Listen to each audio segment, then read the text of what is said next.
Okay. And we are with some members of the cast and crew for the Book of Life. And first things first, we want to talk to our directors. So directors, tell me about the show. What was the play like for you writing? Jonathan? well, I wrote it. I think it was very exciting. It was difficult to write. It is the hardest, I think, thing I've written conceptually. It all started because I just wondered what it would be like if some characters on the page of a book just came to life. And when I decided to do it for CSM Play, it was really a long journey which started from September all the way to January before the final product, which we saw on the stage today, was actually done. And I think up to last week Friday, I was tweaking a few lines for Scene 9 and St. Anthony, so it was definitely a challenge, a lot of a challenge to write as it was to direct. So what did you all want your audience to see through the Book of Life? I think the director's concept would basically be a storybook come to life. And for most plays, you have a journey of either one character or another going through a whole life journey. But in this, it's different stories being told, not necessarily being linked at all, only by being in a book. And I think too, one of the things that I really wanted to do was just to show a wide array of characters and people, because I think life is full of funny things like that. Life is full of funeral scenes where people wail a little out the timing, as you Trinidadians say, and full of talk shows and issues with marriage and vagrants that we pass on the street and we never speak to, and some taboo things, like little children that are getting abused that we don't talk about. And I just really wanted to show a wide spectrum of life, as much of it that was funny and sad and scary as I could. Oh, that's wonderful. I will speak for myself, and I guess those who were here. It was really a touching movement of different things, and it was different from what you usually see, because like you all said, it usually is one character kind of journeying, or two characters, and to see all those different things, different parts of life that it really does impact upon. And talking about different parts of life it impacts upon, can I speak with Noah, if you all could clear a little space there? Noah. Well, sorry, his name is Andre, but one of the characters he played was Noah. Noah, speak to me a little bit about who you were as Noah.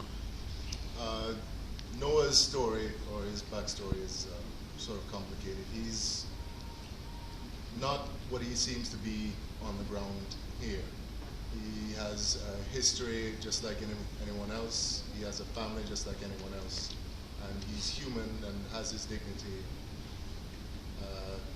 Somewhere along the way he has lost that.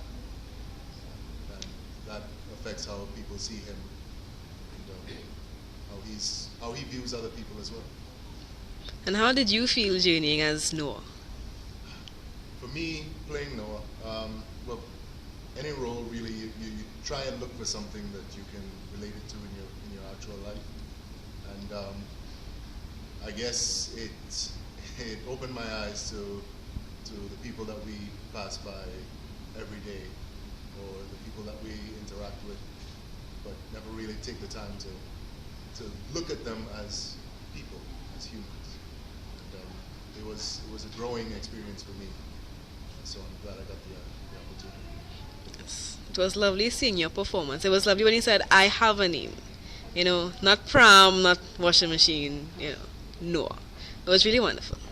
And now I'd like to get some of our couples here. Well, we have one engaged couple. And this engaged couple had Ryan, who was trying to mess with the thing. So speak to me as someone, or as a couple portraying that person or those persons. What was it like for you?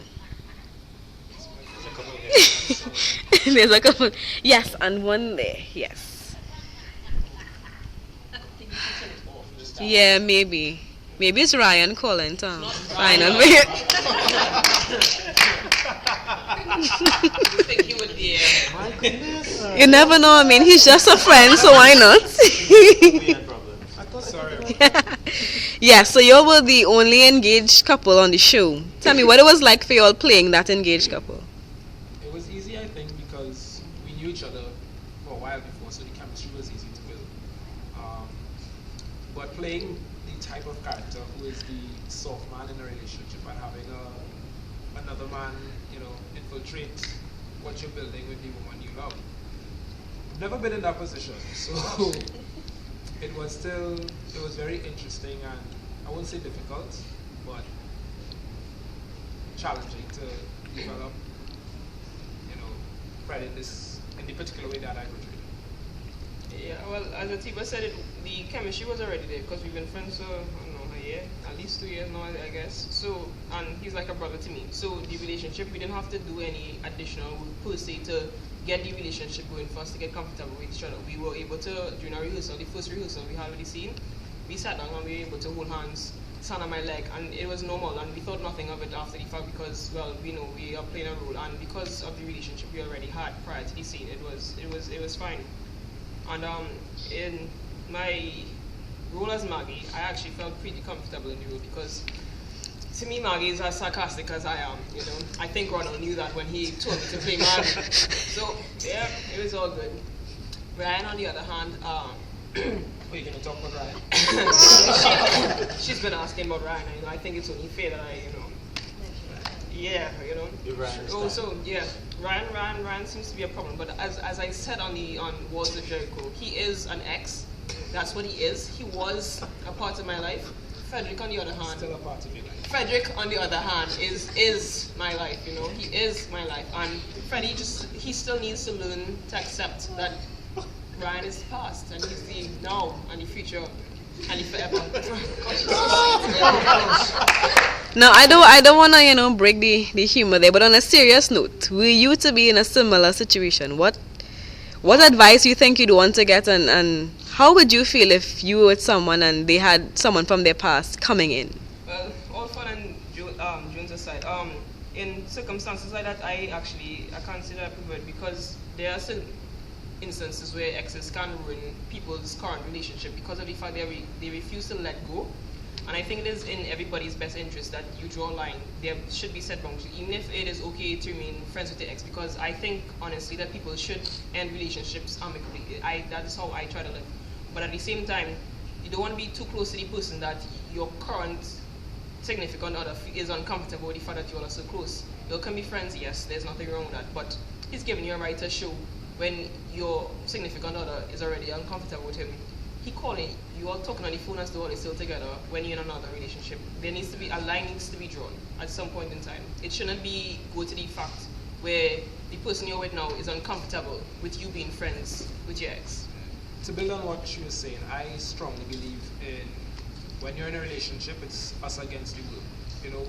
Not all our problems need to be discussed on a TV show or Yes, I'm so glad you feel amongst other friends. But couples, once you're together, you should work on your communication with each other. And don't, I must say, spill everything to a young lady you met yesterday. But if you're in a relationship and you're working on your relationship, then problems like that should come up. And if they do come up, you find the facilities, the skills needed to, deal with those kind of problems. So I don't condone exes sticking around too long. Thank you very much. Yes. So we have the career-driven woman and the man who wants a family. Tell me now, there are people who do face situations like that. What do you think, as persons portraying those characters, you would like to say, to others who might be facing that kind of situation? Well, I'd first have to say is portraying her it speaks to me because that's the kind of person that I am. I'm about me. And what I realize is that in the process of focusing too much on myself, I end up pushing people who love me away from me. So I think that's what I want people to get from that when they see it. That you know what? It's all well and good to focus on you, but be wary of the fact that people who love you are suffering because of it. Yes, Mr. Husband, your turn. Well, I know probably the world we live in today is there are a lot of couples like that where the woman is so courageous, but she family is not her main focus, and I remember recently in a conversation I got on the radio about whether a woman who is career driven can hold down a family. I think it is possible because from what I have seen in terms of my own mother, it is possible if a woman have that gift to be able to do a million things at one time. Amen. Yeah. Okay. And we have one more couple of Yes. I didn't forget. Okay. So we have this couple fighting, the man horning the wife, and the wife let herself go. And so tell me, you all played a couple that was married for 15 years, and of course you all faced some challenges there. Tell me, how did it feel playing those roles, and how would you like persons who saw you playing those roles? What would you like them to get from that? Well, I think in relationships after you're in it for like a long period of time, persons tend to get comfortable, so they don't try to become or stay attractive to their spouse, and that shouldn't be, because you still have to look good, because your man wants somebody to look good for him, and that does ruin relationships, and communication between relationship is a key thing also. So she could have asked him, instead of checking his phone, asked him why it is coming